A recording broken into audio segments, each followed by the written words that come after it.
Bonjour à tous et bienvenue sur le podcast dédié à la pêche en mer. Bonjour à tous et merci de suivre ce petit programme dans lequel je vais vous donner tous mes conseils pour réussir votre pêche en mer. Aujourd'hui, quelques conseils pour bien aborder ses premières pêches en eau salée. Une partie de pêche est une excellente occasion de découvrir ou redécouvrir le monde fascinant de la mer, pour les petits comme les plus grands. Aujourd'hui, nous allons nous intéresser à ce qui a certainement été l'une des premières pêches pour de nombreuses personnes et reste à ce jour la pêche en eau salée la plus accessible. Je veux parler de la pêche au coup dans les marais ou plutôt les étiers. Très facile, cette pêche ne nécessite que très peu de matériel, ce qui la rend accessible à tous.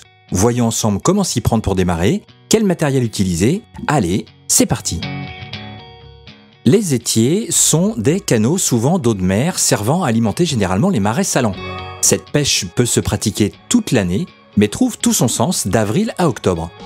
En effet, de nombreux poissons, bars, dorades ou mulets pour les plus communs, envahissent ces zones régulièrement au gré des marées à la recherche d'une alimentation riche pour leur croissance. Car oui, vous allez rencontrer de nombreuses espèces. La pêche en étier est un moyen facile, ludique et gratuit de faire découvrir aux enfants la pratique de la pêche en mer. Attention, gratuit ne veut pas dire que vous pouvez faire n'importe quoi.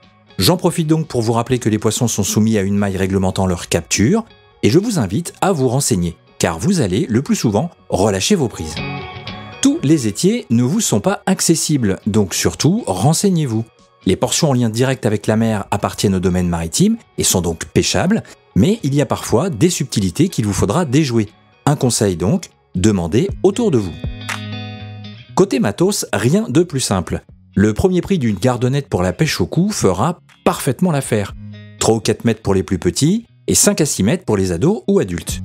Une ligne déjà montée avec un hameçon de 16 à 18 sera idéal pour débuter, mais n'hésitez pas à augmenter vos diamètres de ligne ou d'hameçon si vous rencontrez de trop gros spécimens risquant de casser votre matériel. Donc une canne Lexide 100 de 5 mètres et une ligne de base, et c'est parti, enfin presque. Parce qu'il vous faudra penser à prendre une petite épuisette avec un bras assez long et un dégorgeoir et quelques appâts. Pour les appâts, je vais ici me concentrer sur les deux seuls que je peux considérer utiles et efficaces en toutes circonstances. Le verre demi-dur, vous le savez, je vous en ai déjà parlé dans la vidéo sur les appâts utilisés en surfcasting. J'en profite donc pour vous remettre le lien vers cette vidéo en haut à droite. Le demi-dur est certainement le plus polyvalent des vers de mer pour cette pêche. Les mulets en raffolent. Inutile d'écher le verre en entier, un petit bout recouvrant le piquant de votre hameçon suffira.